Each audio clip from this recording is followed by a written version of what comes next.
we're going to get to the Saints win over the Eagles in a second, but first, Chiefs wide receiver Sammy Watkins makes an impressive one-handed catch yesterday. Man, forget the catch. I'm so glad that Sammy Watkins was on the field. Yes. Man, I watch that report every week, actives, inactives, because now you're talking about a dangerous football team.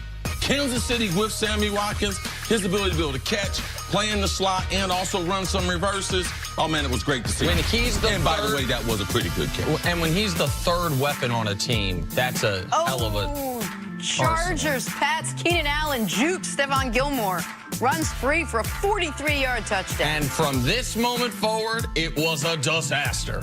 In this moment, it looked like we were going to need a shootout. Touchdown one way, touchdown the other way. Pats came back and scored. Chargers didn't do anything on offense after this until garbage time. But it was a good juke. Great move by Keenan Allen. They set him up. Phillip Rivers helped him with a little pump fake there.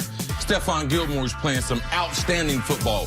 One of the best corners in the NFL. He gets him on that play. But at the end of the day, we know who gets the last laugh. Saints Eagles. Marshawn Lattimore climbs the ladder. Big interception in the second quarter. This, I know we're about to talk about it. This is probably the biggest play of the game. I know it happened early, but this came right after the Breeze fumble that they recovered. And this was, I mean, the Eagles could have really put their foot on their throats. Lattimore had an outstanding game, and this got him going. Doug Peterson called a great play here. They had slipped Zach Ertz down the sideline. You can see Nick Foles' feet. They were not clean. He couldn't step into the throw to be able to flight it in front of him, throws it behind him. Lattimore gets back into play and makes a spectacular interception. High point in the football right there, but huge play in the game. If Nick Foles completes this ball, I think we got a different story. All right. Nothing from that moment forward. Let's dive into these highlights. Sticking with Drew Brees and the Saints, taking on red-hot Nick Foles and his magic carpet ride. Foles would open up the scoring in the first with the touchdown to Jordan Matthews. Eagles jump up 14-0 early. Everyone big excited. But the Saints would crawl back. Third quarter down 4. Brees finds Michael Thomas in the end zone. He had 171 yards on the day. Eagles with a chance to win it down 6 driving, but Foles finds Alshon Jeffrey, and the ball went right through his hands. Jeffrey can't believe it. Saints win 20-14. Here's their head coach, Sean Payton, after the game. I'm proud of those guys. I'm proud of that locker room. They fought through a lot and, managed to get the win. And, again, these are tough games. I'll take that loss. That's on me. Let all my teammates down. City of Philadelphia, that's on me. I'll take that. You win through losses. You win through wins. This is something that, all of us are going to learn from and we'll be better for. I've talked a lot about, my career in the NFL and the ups and downs. You're always learning. And, we learned a lot tonight. And it's tough, but we'll keep moving on.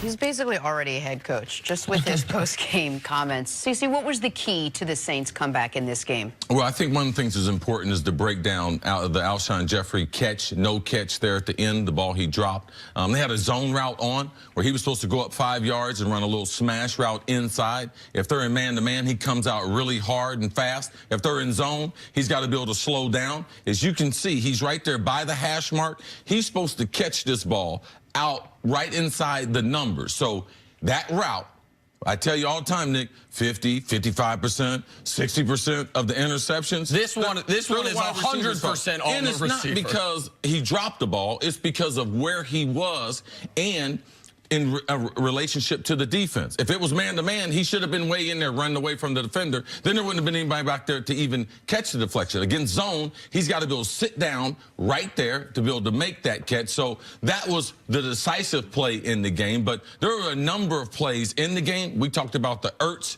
the underthrow, where they got the interception in the game. But I just believe that second half, because the momentum had already switched. That second half, first possession, where the Saints had the longest drive that I had seen since I've been watching football. See, how about 120 yards on that drive? Because of penalties. Yes. Like they gained more than the full football field in that drive. It was really, they at that point had full control of the football game. Yes, and at that point, you could see the confidence in the Eagles, the magic for which they were doing. The Saints had regained that. In none of these divisional games did we see the home team get off to a slow start, but the Saints game. and the Saints were able to recover. Why do you think that was? Why do you think they have the biggest home field advantage? Their fans at no point will ever give up on the Saints because of their relationship, because it's a strange season ticket base. Most of the people, because they just don't have the ability to afford, the ability to pay for season tickets, most of the season, they walk up to the game, 60% of the tickets, and buy them that day. Now, you can't do that in the playoffs, but it is a love affair with a team and a franchise that they never thought would win. But then came Katrina. Then came the block punt, Drew Brees, Sean Payton. So they've changed the whole culture there. So it's just not, it's a loud building. It's just not that they have a good, because it's loud all the time. They've had some bad seasons there in New Orleans, but man, the relationship they do have with those fans allows them to stay in the game. In Philadelphia, they were well represented as far as being at the game, but that to me was one of the critical moments, because either team can win that game. But as you said, after that drive, the Saints were in complete control of the football game. All right, so I want lots to break down here. One is the most critical play. This is the cruelty of sports now. Alshon Jeffrey in Week 13 said, I have the best hands in the league in his career in the playoffs. Prior to that play, had been targeted 34 times, 0 drops. And on that play, which, by the way, speaking of cruelty, they didn't even have to run it. That play went off at 2:01. The clock was their friend at that point in time. If it hits the 2-minute warning, they're not in bad shape at all. But the reality is the Saints for the last 2 years, or the Eagles, pardon me, every bounce has gone their way. It bounces in games they're not even playing in. The Minneapolis Miracle, they're not even in that game, but it went their way, that the Vikings won and they didn't have to play the Saints last season. Yes. In a must-win game against the Houston Texans, when they're down, Jadeveon Clowney gets a penalty on Nick Foles that supercharges that drive. Obviously, the double doink in the game last week. Right. And then Will Lutz, Michael Bennett makes a great play. The biggest play of the game up to that point, and then Will Lutz misses the kick. But I thought the biggest sequence started right before the Foles interception. And they're up 14-0. They force a fumble on Drew Brees, and they have it. Like, they have it so much, the refs thought it was a recovery and then another fumble. But they don't fall on it, and so now it's a punt instead of you have the ball inside the 20, and then the Foles interception. But the reality is, the right team won, because after the first quarter, this was a total and utter annihilation. In the first quarter, the Eagles had 153 yards, the Saints had 21, and it was 14-0 Philly. The rest of the game, it was 399 yards to 97 yards. The Saints defense, what they did to this Philly offense in quarters 2 through 4 was as good as any defensive performance we've seen by any team all year. They shut them out and they shut them down. And that's why Drew Brees and the offense didn't have to be brilliant. They were very methodical. They didn't make mistakes after the first couple drives, but they didn't have to be perfect, because that defense was spectacular after the opening 2 Eagles touchdown. How do you think Nick Foles played yesterday? I thought Nick Foles played pretty good, but you can't throw interceptions. Like, you can't underthrow the Zach Ertz ball right there. Nick Foles, I like the fact that his understanding of football, where he throws it on the field, the different receiver he's throwing the ball to. So I think when you start evaluating Nick Foles, you have to look at, man, he understands the game of football, understands what coverages and stuff are trying to do.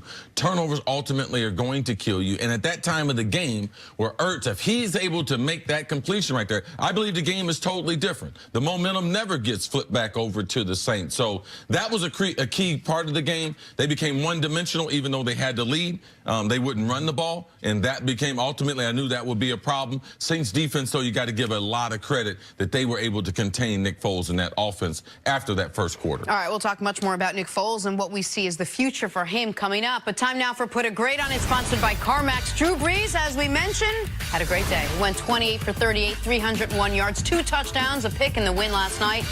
Nick, put a grade on Drew Brees' game. You got to give him an A. Didn't panic at first. First play of the game goes about as poorly as one can. He throws an interception on the very first play before he really has a chance to get into the game. They're down 14-0. Didn't panic. I thought played really well throughout, and his team won, so I give him an A. Yeah, started off with that pick. The reason why I wasn't worried about the pick was because he had Teddy Ginn open for a touchdown. Underthrew him, couldn't get enough on the throw. Bounced his team back. Him, Sean Payton, undefeated. They're playing at home in the playoffs at 6-0. A+, whatever the professor here, Nick, wants to get. Right. All right, good stuff. Got to take a break. Coming up, What went wrong for the Cowboys in Los Angeles? That's next. This is First Things First. One of our behind-the-scenes people, guy we have a few nicknames from, not going to say it publicly, Fifi, you know, I.